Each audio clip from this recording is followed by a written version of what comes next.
کہ you know you are young girl and after some time you will get married and then you will leave, why should we hire you? میں نے کہا what do you expect that I should not get married? اب وہ میری شکل دیکھ رہا ہے.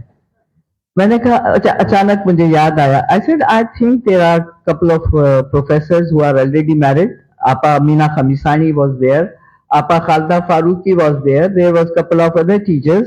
میں نے سب کے نام لے لیے. میں نے کہا یہ ساری جو ہیں they all are married. تو میں نے اگر شادی کر بھی لی تو کیا آپ چاہتے ہیں میں شادی نہ کروں؟ تو زور سے ہنسے ہا ہا ہا اور ان کی آواز اور گرج خیر anyway مجھے حسن بھٹو صاحب اور چیئرمین آف پولیٹیکل سائنس انہوں نے کسی اور سے وعدہ کیا ہوا تھا کہ ہم تم کو سلیکٹ کریں گے. تو ابراہیم شاہ بخاری صاحب ابھی نیا ڈپارٹمنٹ کھلا تھا آئی آر کا. تو ابراہیم شاہ بخاری صاحب نے کہا کہ میں اس کو لوں گا. تو this is how I went into I R department. اچھا تو اس کے بعد آپ یونیورسٹی میں پڑھا رہی تھی؟ میں پڑھایا میں نے وہاں. پھر وہیں سے جب میں وہیں تھی تو مجھے فل برائٹ اسکالرشپ ملا. اس کے لیے اپلائی کرنا پڑتا ہے. وہ میں نے اپلائی کیا. کوئی مجھے امید نہیں تھی کہ مجھے پتا بھی نہیں تھا فل برائٹ کیا ہوتا ہے.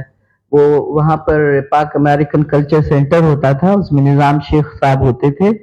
تو انہوں نے مجھ سے کہا کہ آپ کیوں نہیں اپلائی کرتی اس میں فل برائٹ کے لیے؟ تو میں کہا وہ کیا ہے؟ تو کہا اسکالرشپ ہوتا ہے بہت اچھا. میں کہا لو بھائی فل برائٹ اسکالرشپ مجھے کہاں سے ملے گا؟ خوش فہمی نہیں ہوتی تھی مجھے اپنے متعلق کبھی بھی. اسے کہا آپ اپلائی تو کریں نا, زیادہ سے زیادہ کیا ہوگا, نہیں ملے گا. میں نے اپلائی کر دیا, مجھے بلا لیا گیا, میں سلیکٹ ہو گئی. میں نے جی آر ای کا امتحان دیا. مجھے نہیں پتا تھا جی آر ای کیا ہوتا ہے, مجھے نہیں پتا تھا ٹافل کیا ہوتا ہے, انگلش کا ایگزام. جی آر ای آپ کے پرٹیکولر جو آپ کا سبجیکٹ ہے اس کا ایگزام, وہ سب میں پاس کرتی گئی. اس کے بعد پھر university of Massachusetts at Amherst, اس میں مجھے ایڈمیشن بھی مل گیا. And then 76 I went there for 2 years اور پھر ماسٹرز کیا اور واپس آ گئی, واپس سندھ یونیورسٹی. اچھا اس بیچ یہ جو صاحب سامنے بیٹھے ہیں یہ آپ کی زندگی میں اس کے بعد آئے ہیں. یہ کونے میں جو صاحب بیٹھے ہیں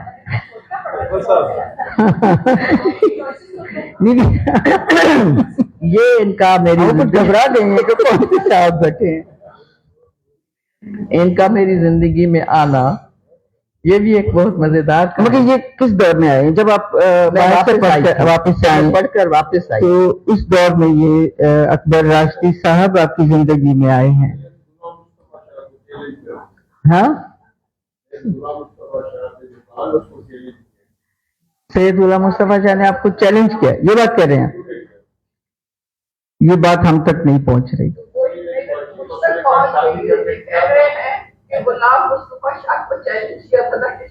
ہاں تو وہ اوپر والا کہیں اکبر راشدی لکھ رہا تھا.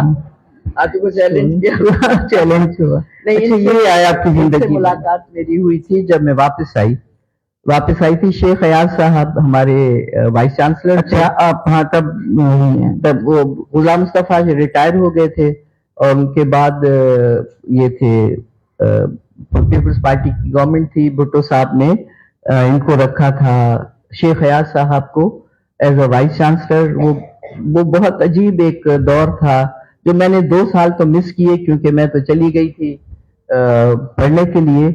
لیکن یہ سنا یہ تھا کہ بہت اچھی ادبی سرگرمیاں ہوتی تھیں, بہت مشاعرے ہوتے تھے. کراچی سے بہت سارے شعراء وہاں جاتے تھے. عالیہ امام صاحبہ فریکوینٹ وزٹر تھیں, اور بھی آفاق صدیقی صاحب, یہ تمام شعراء وہاں جاتے تھے. شام کو محفلیں ہوتی تھیں ادب کی, شاعری کی, اور بہت اچھا دور تھا. آئی وڈ سیڈ کہ شیخ ایاز صاحب بہت اچھے انسان سب کچھ تھے, but he was not a good administrator. ان کا دور جو تھا وہ بہت ہی ایک آپ سمجھے کرائسس کا دور تھا جس میں مارشاء اللہ آ چکا تھا اور ڈپٹی مارشاء اللہ سب مارشاء اللہ ایڈمنسٹریٹر پتہ نہیں کون ایکچولی وہ رول کرتے تھے.